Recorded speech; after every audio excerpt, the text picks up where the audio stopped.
You're watching the primetime newscast in the English language on Canal, the International. Gladys Ambojibang is my name. Out of stories.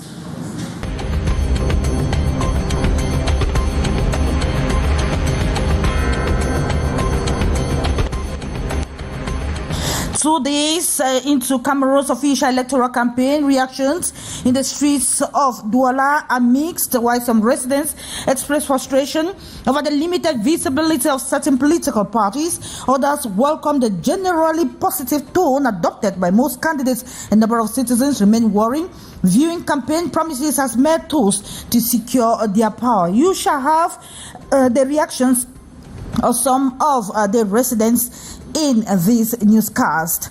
And a key transport artery between Cameroon and Chad has been severely disrupted. The Ngaoundéré-Mbundu National Road, which tunnels thousands of tons of goods via Toubou, has been cut off near the town of Akana. The collapse has left hundreds of trucks stranded and brought regional trade to a standstill. And today, students in some schools in the nation's political capital, Yaoundé, have been sensitized on first aid measures to handle cardiac arrest. In prelude of World Heart Day, commemorated this September 29, the students over the weekend were warned on consuming dangerous substances that damage their heart. They were also advised on carrying out regular exercises to keep the heart pumping and numbing. Those were top stories.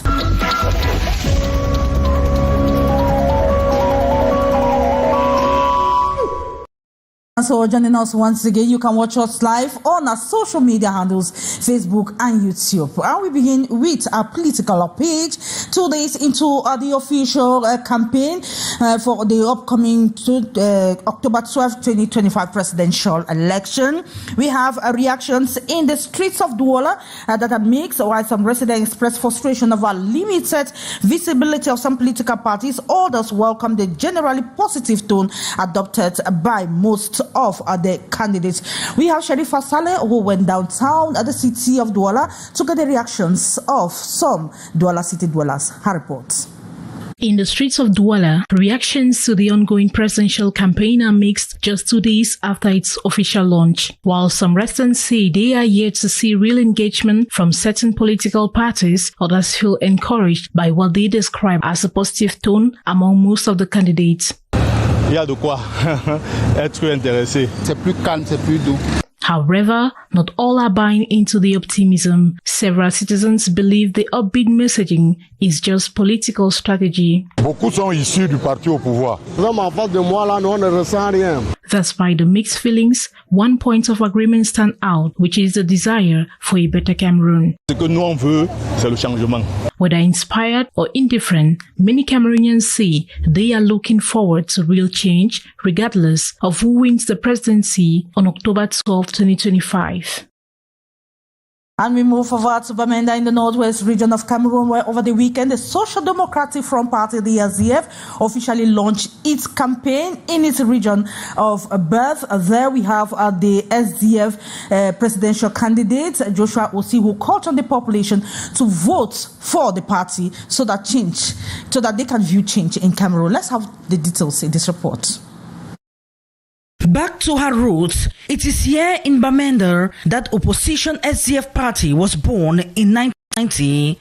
The fundamental role played by the die-hard population, according to the son of the late emblematic chairman. People lost their anger, people lost their footed, and no be dey habitate for territory. After they don't struggle for sheep them for when they no succeed, that the helicopter program shit anymore. That helicopter turn around and enter to Cameroon. Time around, I think that can turn the table around, and with the people coming into vote, I think there is no interruption. Ushered to the commercial avenue for a minute of silence, still in honor of souls perished for the birth of the party. As concerns the current security crisis and other burning files, the aspirant says federalism will offer a solution. one of the measures that I am proposing is that on day one, all the political prisoners who do not have blood on their hands should be immediately freed, because you need to build trust, you need to create an atmosphere where you can talk with people, and thereafter we can look at the situation of the leadership to try to get solutions for the Cameroonian people. By asking people not to come out and vote, they are deliberately supporting Mr. Biya. Let them understand that you cannot have your cake and eat it. If they want that war to end, number one, they must ask people to come out and vote, and they must ask the people to vote for OSI. Because OSI is the one with a clean announcement on the table. He will end that war in 100 days. Other areas like education and national identity card will be done free of charge, Joshua Osi promised the crowd at Bamenda campaign ground.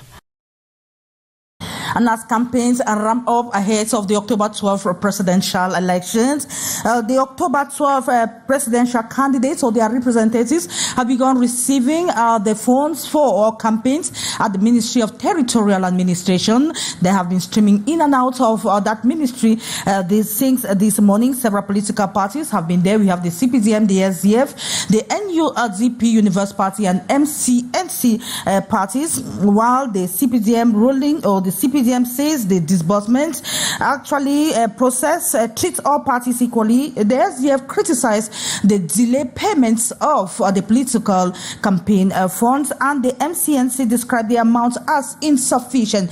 Beatrice Ngamo was there and our reports. Away from the cameras, representatives of political parties contesting the presidential election came this September 29 at the Ministry of Territorial Administration to collect the first disbursement of public funding allocated for their campaigns. From Kumvondo, leader of Universe Party, was Daniel Nogowe, treasurer of the PCRN. A few minutes later, Louis-Marie Cade, campaign director for the SDF, and Jacques Boga of MCNC also collected funds, but expressed dissatisfaction with the delay. We were supposed to receive this thing normally even 3 days before the launch of the campaign. To humiliate political parties is not acceptable. They could even make a bank transfer. The CPDM, represented by its national treasurer, Jibentsime Evuna, had a different tone. The ruling party welcomed the disbursement, emphasizing that the state treats all political parties fairly. J'ai eu ce que les autres ont eu. La première tranche est égalitaire. Ce qu'ils ont perçu, c'est ce que j'ai aussi perçu. This especially as all are living with 15 million CFA francs each, an amount too small according to the MCNC representative. Used to handle this. This is not how it should be handled. Governments nowadays should not be promoting cash transactions. We should promote electronic transactions to ensure that these public monies are used properly for the intended purpose, in this case, the campaign event. The NUDP, represented by Baba Gida, also collected its share. So too, Ateki Caxton, candidate of the PAL. This move by Minat ties in with Section 286 of the Electoral Code. 1. That funds embarked for the election campaign for presidential election shall be divided into 2 equal parts to the candidates as follows. The first part, after publication of lists of candidates allotted equally to the various candidates. Second, to serve after proclamation of results to the candidate with more than 5% of vote cast, proportionately to the results obtained. And this time around, let's talk about regional elections that will take place in November in Cameroon. The accepted candidacies have been announced. The list was made public yesterday, September 28, 2025, at the headquarters of Elections Cameroon in Yaoundé. What the ruling CPDM party confirmed is while territorial presence, it will face serious competition from well-established political parties in several departments. Let's have more with Beatrice Ngamo.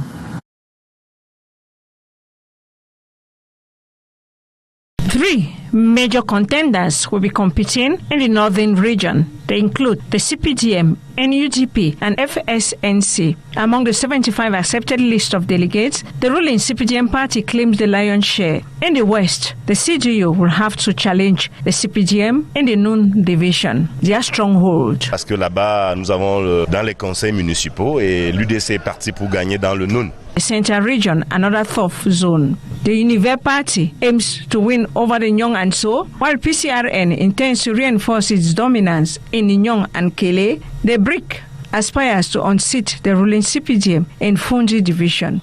The Southwest region have made their choice, one for all. Fako constituency, one list CPDM. Coupe Monenguba constituency, one list CPDM.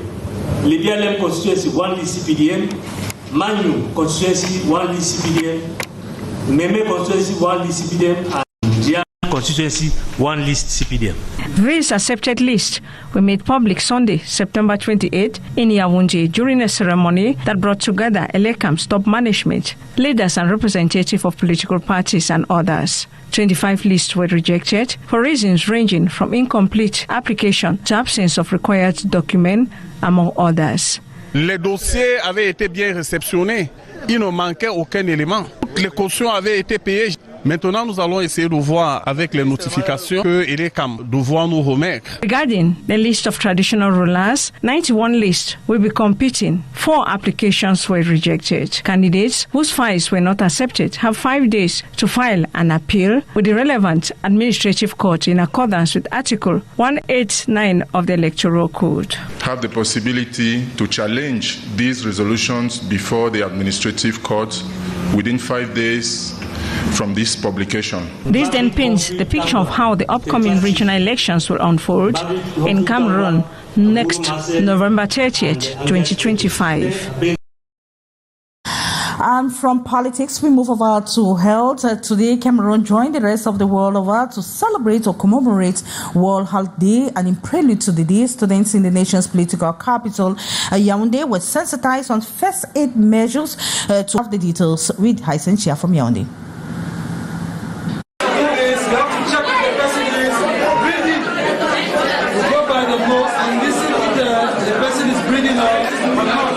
Clear explanations and demonstrations.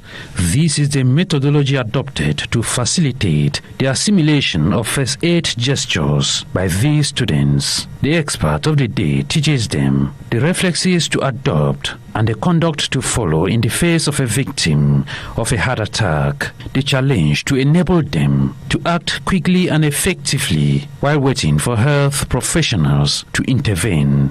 We had to impact upon them preventive measures, prevention, sensitization, prevention on exercise. Exercise is important. 30 minutes of exercise a day. The WHO says 30 minutes a day for every day for 3 times a week. It's enough. Proper nutrition, balanced diet, less sugary food, less oily food. The learners have assimilated the lesson through interactive exchanges and practical exercises, measures to be adopted both in schools and at home in case of a cardiac emergency. If your father or your mother collapses in the house, you have 6 minutes. It has taught me a lot, and I believe that if a situation like that happens, I will know what to do.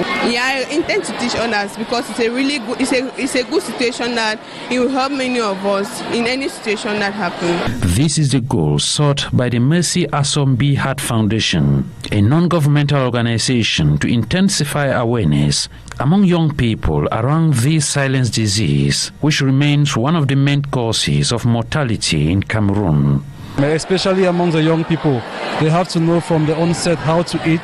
They have to understand that there are consequences of certain negative lifestyle, heavy alcohol consumption, heavy tobacco smoking, and consumption and smoking. From a young age, you have that attitude, you have that knowledge that there are certain things that you have to do to privilege your health. And according to official figures, nearly 17,000 deaths per year are attributed to cardiovascular diseases. The campaign on September 26 is part of the build-up for the World Heart Day, commemorated every year on September 29. Thank you so much, Haisen Chia. And we have women in Cameroon that produce a majority of the food that is consumed across the country, yet they have limited access to loans and recognition of protecting their innovations and getting recognition in a formal economy. In response, a new initiative backed by the Intellectual Property Rights Organization and the United Nations Population Fund is bringing together young innovators for a 3-day workshop that opened in Douala today. Let's have more in this report. Women make up 62% of the agricultural workforce in Cameroon and are responsible for producing 80% of the country's food, yet they receive less than 10% of bank loans and represent only 15% of patent applicants. The gap between their contribution and their access to resources remains vast. These young women, most of them engineering students and professionals, are therefore meeting in Douala to change that. The partnership between intellectual and property rights organizations and the UN Population Fund creates a synergy between women in tech and agribusiness, urging innovation to meet real-world needs, boost agricultural productivity, and make intellectual property a tool for protection, promotion, and employment. Engineering students, it's going to help me because I'm going to have that point of view of protecting my intellectual abilities. That means if I have a project, how am I going to go about it? How should I mature my projects to? Who should I go to so that my projects can see the light and can be useful to other women and to our society? This program is very important for us because it helps us to socialize and make us to know the sector of production, transformation, and socialization of our own innovation. Over the next 3 days, participants will learn how to protect their inventions through patents and copyrights, how to transfer technology from idea to market, and how to add value to local products, turning raw material into finished goods for local and international markets. This initiative by the Intellectual Property Rights Organization and the United Nations Population Fund recognizes that many innovative ideas by women, especially in agribusiness, remain unfunded and unprotected. The project, worth 1.6 billion francs CFA, will be implemented over 18 months across Cameroon and Burkina Faso. And it is here we wrap up this edition of the 6:15 primetime newscast in the English language on Canal the International. It is a pleasure knowing you're watching the news, but don't go away because we have other editions of the news that are coming up. We shall be yours again tomorrow, same time, God's willing. But up next is Lil Pijo will be coming up with a special electoral program, which you will have updates on campaign news. Bye-bye.